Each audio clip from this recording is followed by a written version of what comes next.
আজকে শোক সাগরে আবার ভাসলাম। একটার পর একটা আমাদের মুরব্বী হুজুররা আল্লাহর ডাকে সাড়া দিয়ে চলে যাচ্ছেন। আল্লাহর জিনিস, আল্লাহর সৃষ্টি, আল্লাহর দিকেই ফিরে যেতে হবে। কোরআন বলছে কুল্লু নাফসিন যায়কাতুল মউত, প্রতিটা নফসকে মৃত্যুর স্বাদ চাখতে হবে। আলা হযরত আশিকে রাসূল ছোট হুজুর পীর কেবলা রাহমাহুল্লাহ হুজুরের বড় সাহেবজাদা, আমার পরিবারের সবথেকে বয়োজ্যেষ্ঠ পীর আল্লামা শাহ সুফি কালিমুল্লাহ সিদ্দিকী শাহজাহান হুজুর পীর কেবলা, তিনি ইন্তেকাল করেছে। সেই উদ্দেশ্যে আমরা এসেছি তেনার জানাজায়। আজ টোটাল এলাকায় মানুষের ভিড়, এই টোটাল দরবার মুজাদ্দেদ জামানের দরবার। তাই আপনারা বিভিন্ন জায়গায় আশ্রয় নিয়ে আছেন, বসে আছেন। সময় হলে আপনারা জোহরের নামাজের পর জানাজাতেও শরীক হবেন, এই উদ্দেশ্যে আপনাদের আসা, ঠিক না?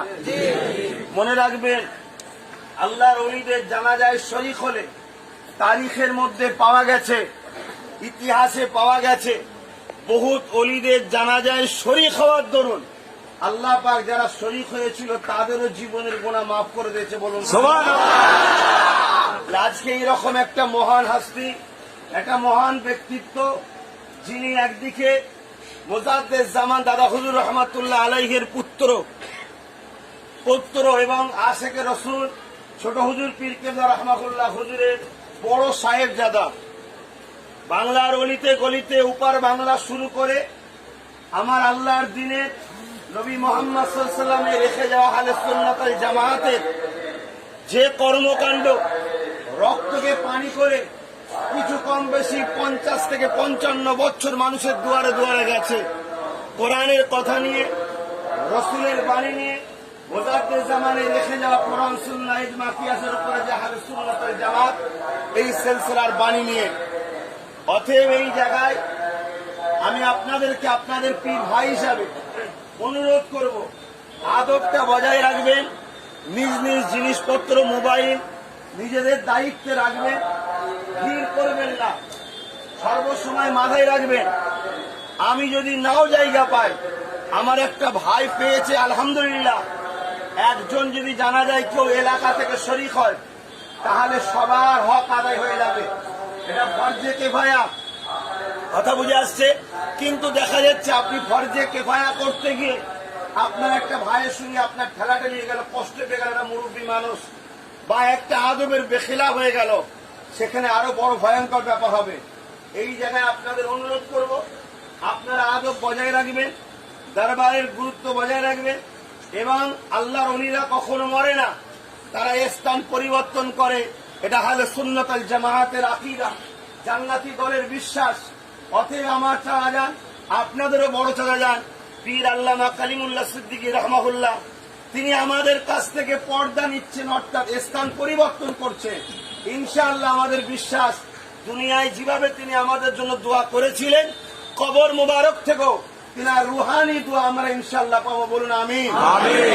অতএব দোয়া যখন নেবেন, আদবটা হলো দোয়ার প্রথম জিনিস। দোয়া পেতে গেলে যে ভান্ডারে আপনি দোয়া নেবেন, আদবটা সব থেকে প্রথম জিনিস। আদব না থাকলে কখনো দোয়া পাওয়া যায় না। আল্লাহ রসুল দোয়া করেছিলেন, আল্লাহ হয় আবু জেহেল আর নয় উমার, দুজনের মধ্যে একজনকে হেদায়েত করে দিন, দোয়া করেছিলেন। দোয়াটা কিন্তু আবু জেহেল নিজের চাচাও পায়নি, উমার ফারুক পেয়েছিল।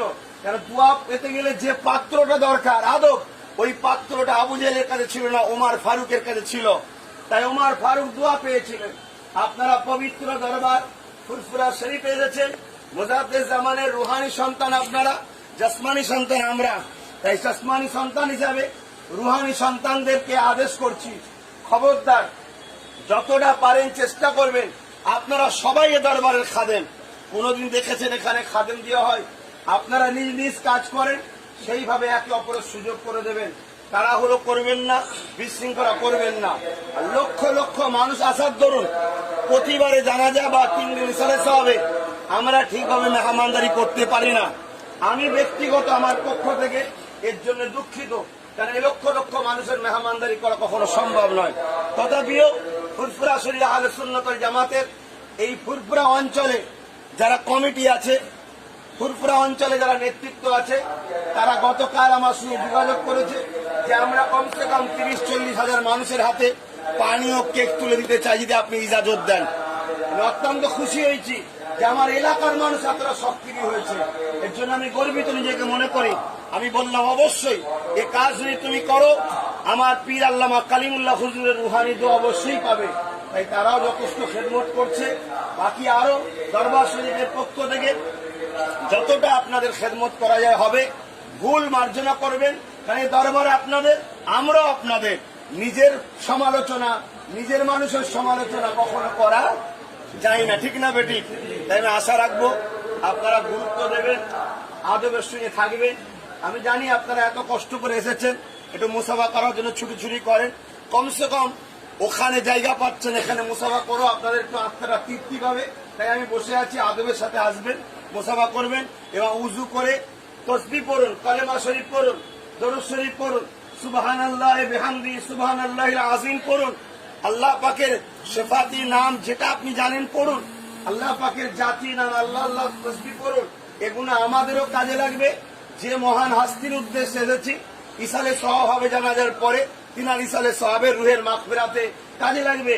তিনিও খুশি হবে যে আমি যে এদের পিছনে 50-55 বছর খেটেছিলাম, আজকে তার ফল হিসাবে এরা এসে আদব রক্ষা করে তসবিহ পড়েছে, যেটা আমার আখিরাতের কাজে লাগছে।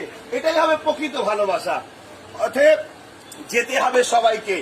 আপনি যদি কারো উপরে এহসান দেখান, কারো জন্য দোয়া করেন, ইনশাল্লাহ আপনিও যখন যাবেন আপনার জন্য আল্লাহ যদি কোনো বান্দাও না আসে, আল্লাহর ফারিস্তা পাঠিয়েও আপনার জন্য তাসবিহ পড়িয়ে দোয়ার ব্যবস্থা আল্লাহ করিয়ে দেবেন ইনশাল্লাহ। যাক, আমি গুটিগত কথা বললাম, আবার ক্ষমা করবেন যদি ভুল মিস হয়ে যায়, মার্জিত যদি ভাষা কিছু খারাপ লাগে ক্ষমা করবেন। আমি আশা রাখবো আপনারা এই দরবার, আপনাদের দরবার, মুজাদ্দেদ জামান যখন আপনাদের, এই দরবার আপনাদের, এটা আব্বাস সিদ্দিকীর দরবার নয়, আমার আব্বাজান পীর আল্লামা আলী আকবর সিদ্দিকী সাহেবের দরবার নয়, এই দরবার আমার মুজাদ্দেদ জামানের দরবার। মুজাদ্দেদ জামানের পরে 5 হুজুর বসেছে, 5 হুজুরের পরে তেনার আওলাদরা বসছে, এখন আমরা তেনার আওলাদরা বসছি। এটা সব দরবার মুজাদ্দেদ জামানের। অতএব যিনি আপনাদের ঘরে ইসলামের দাওয়াত দিয়েছে, তেনার দরবারের গুরুত্ব কি হওয়া দরকার আপনারা মাথায় রাখবেন। যেখানে সেখানে থুতু ফেলবেন না, যেখানে সেখানে পানির পিক ফেলবেন না। আর দুঃখের সাথে বলতে হয়, কিছু মানুষ আরো অন্যরকম ধূমপান করেন। এই পবিত্র দরবারে এসে এগুলো যদি করেন, তাহলে আপনি আপনার আখিরাতের ক্ষতি করছেন। এক তো করা কোনোভাবেই উচিত নয়। তারপর এইরকম একটা পবিত্র জায়গাতেও যদি ওই নিশানা ছাড়তে পারলেন, তাহলে আপনি কি করতে এসেছেন, আপনার কি কাজে লাগবে? এই জায়গাগুলো আপনারা খেয়াল করবেন। আসেন আমি একটু ছোট করে দোয়া করি, আল্লাহুম্মা আমিন। হ্যাঁ আল্লাহ, আজ এই মুজাদ্দেদ জামানের পাগলগুলো আমার বড় চাচাজান পীর আল্লামা কালিমুল্লাহ সিদ্দিকী হুজুর রাহমাহুল্লাহ হুজুরের জানাজায়, হুজুরের ভালোবাসায় ছুটে ছুটে এসেছে। আল্লাহ, কষ্ট করে এই গরমে না ঠিকভাবে পানি পাবে, না ঠিকভাবে খেতে পাবে, না ঠিকভাবে বসতে পাবে, কেন লক্ষ লক্ষ মানুষের সমাগম। হ্যাঁ আল্লাহ, আমাদের এই ভাইদের কষ্টের বিনিময়ে আপনি এদের গুণাগুণ কাজকে ফুটপুরা জমিনে ছড়িয়ে মাফ করুন। পরিবার, বাচ্চা, আত্মীয় স্বজন যারা বেঁচে আছে প্রত্যেককে সুস্থ রাখুন, ভালো রাখুন। আল্লাহ, চলে গেছে সকলকে জান্নাতি বানিয়ে দিন। আল্লাহ, যে উদ্দেশ্যে আসে আমার তাদের হুজুরের রূপাকে সব পৌঁছে দিন। আল্লাহ, খবর থেকে শুরু করে প্রতিটা মঞ্জিলা আসান করে মুজাদ্দেদ জামানের কাতারে দাঁড়িয়ে, হ্যাঁ আল্লাহ, আমার দয়াল নবীর শাফাত মিলে জান্নাতুল ফেরদাউস নসিব করুন। আল্লাহ, আমরাও একদিন মৃত্যুর মুখে যাব, আমাদের সকলকে ইসলামের উপর রাখুন, ইমানের সাথে মরণ নসিব করুন। হ্যাঁ আল্লাহ, আমাদেরকে নবীর শাফাত মিলিয়ে দেবেন। আল্লাহ, আমাদের সকলে হায়াত দারাজ করবেন। আল্লাহ, হ্যাঁ আল্লাহ, জাতি ধর্ম বর্ণ নির্বিশেষে ভারতবর্ষকে বিদেশি সব হেফাজত করুন। আল্লাহ, আমাদের রুচিতে ব্যবসা বাণিজ্যে বরকত দিন। আল্লাহ, জালিমদের অত্যাচার থেকে আমাদের মা বাপ ভাই বোন সবার ইমান ইজ্জতকে বাঁচান। হ্যাঁ আল্লাহ, আগামী দিন বড় ভয়ানক দিন, আপনার হাবিবের গোলামি করার আমাদের তৌফিক দিন। ইসলামকে জান প্রাণ ধরে রাখার তৌফিক দিন। ইসলামের উপর বাঁচিয়ে রাখুন, ইমানের সাথে মরণ নসিব করুন। আমার ভাইদের কোনো ক্ষতি না হয়ে যায়, এই ভিড়ের মধ্যে কারো কোনো গরমে অসুবিধে না হয়ে যায়। হ্যাঁ আল্লাহ, হ্যাঁ আল্লাহ, কোনোদিন আমরা কোন দিক দিয়ে কারো কাছে সহযোগিতা পাই না।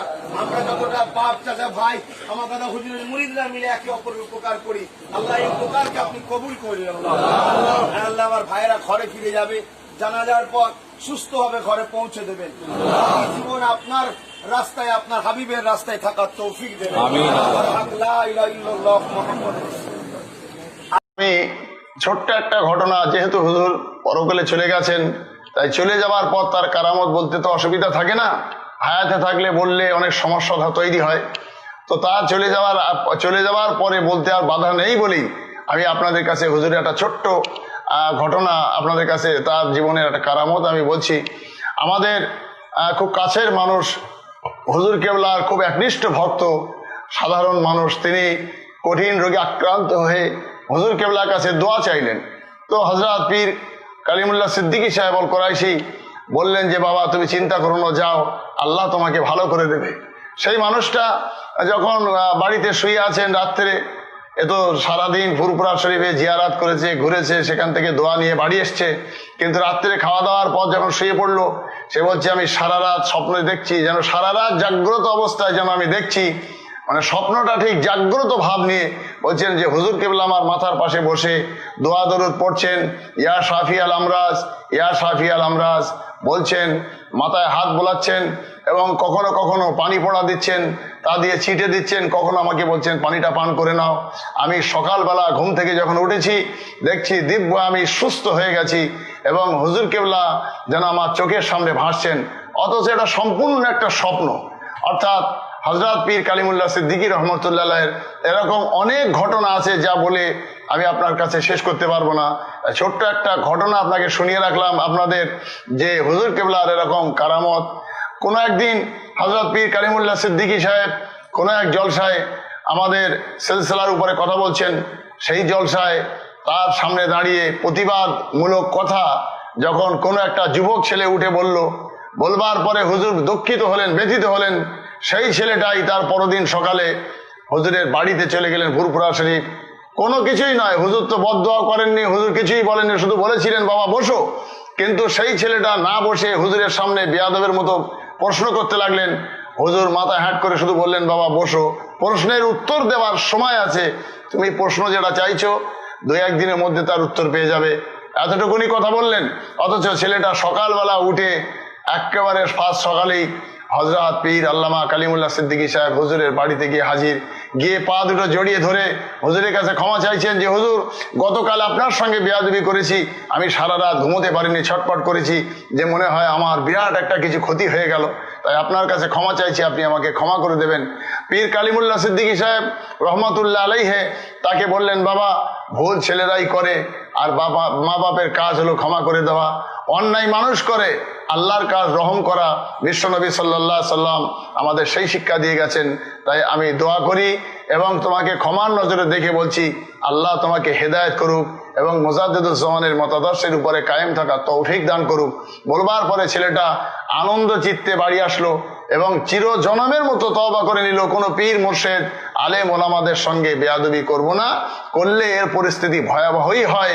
সে বুঝবার পরে সেই ছেলেটা তওবা করলো এবং সমস্ত মানুষের সঙ্গে গল্পগুলো করতে থাকলো।